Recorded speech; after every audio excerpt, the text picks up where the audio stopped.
Assalamualaikum warahmatullahi wabarakatuh.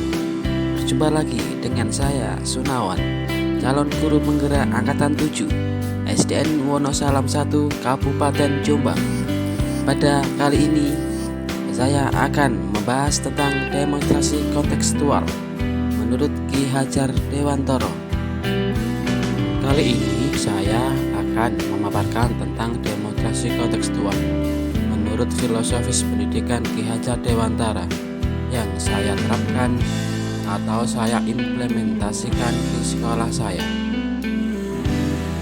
Tujuan pendidikan menurut Ki Hajar Dewantara yaitu menuntun skala kodrat yang ada pada anak-anak agar mereka dapat mencapai keselamatan dan kebahagiaan yang setinggi-tingginya, baik sebagai manusia maupun sebagai anggota masyarakat.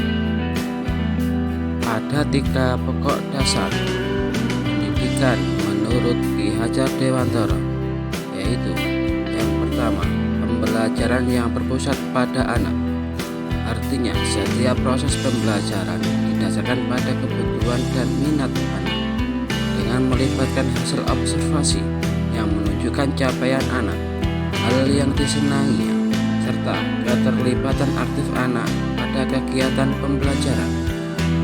Yang kedua, pendidikan menuntut sesuai kodrat keadaan siswa, yaitu kodrat alam berkaitan dengan sifat dan bentuk lingkungan di mana anak berada, sedangkan kodrat zaman berkaitan dengan isi dan irama. Mengelaborasi pendidikan terkait kodrat alam dan kodrat zaman dapat melakukan pembaharuan yang terpadu. Hendaknya selalu diingat bahwa segala kepentingan anak-anak didik, baik mengenai hidup diri pribadinya maupun hidup kemasярakatannya, jangan sampai meninggalkan segala kepentingan yang berhubungan dengan kodrat keadaan, baik pada alam maupun zaman. Sementara itu, segala bentuk, isi, dan irama hidup dan penghidupan hendaknya selalu disesuaikan dengan dasar-dasar dan asas-asas hidup kebangsaan yang bernilai dan tidak bertentangan dengan sifat-sifat manusia. Yang ketiga, trilogi pendidikan, yang mana sebagai dasar prinsip kepemimpinan sebagai seorang guru. Ingarso Suntulodo, bila posisi kita di depan harus bisa menjadi suri tauladan dan panutan siswa.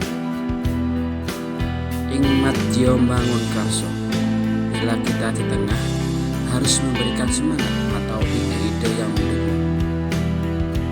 Dan yang terakhir, Muri Handayani, yang mana bila kita di belakang harus bisa memberikan motivasi serta dorongan kepada siswa kita.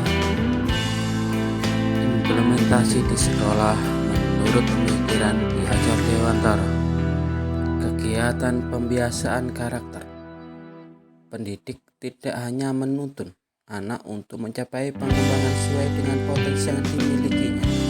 Selain itu, pendidik juga menanamkan nilai-nilai karakter dan budi pekerti yang baik terhadap anak.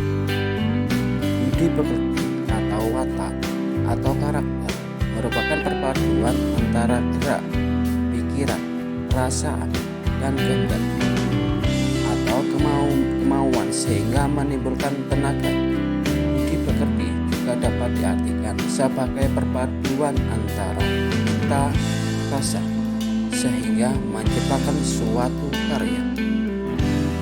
Selanjutnya, kegiatan pembelajaran melalui perencanaan pembelajaran yang variatif dengan memanfaatkan teknologi dan alam sekitar berdasarkan karakteristik peserta didik serta mengaitkan materi dengan kehidupan nyata.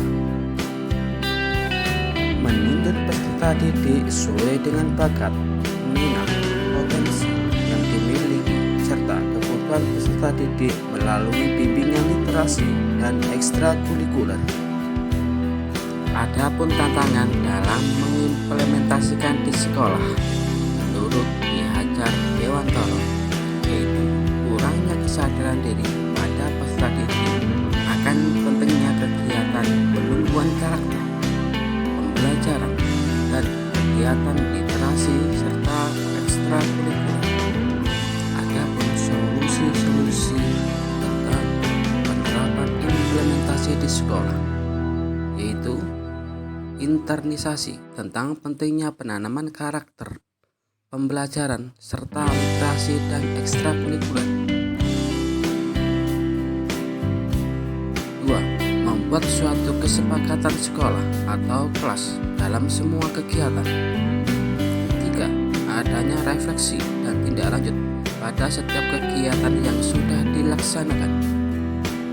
Demikianlah pemaparan tentang demonstrasi kontekstual implementasi di sekolah menurut filosofis pendidikan Ki Hajar Dewantara. Salam guru penggerak, tergerak, bergerak, menggerakkan. Tetap semangat menjadi pemimpin pembelajaran demi kemajuan pendidikan di Indonesia. Assalamualaikum warahmatullahi wabarakatuh.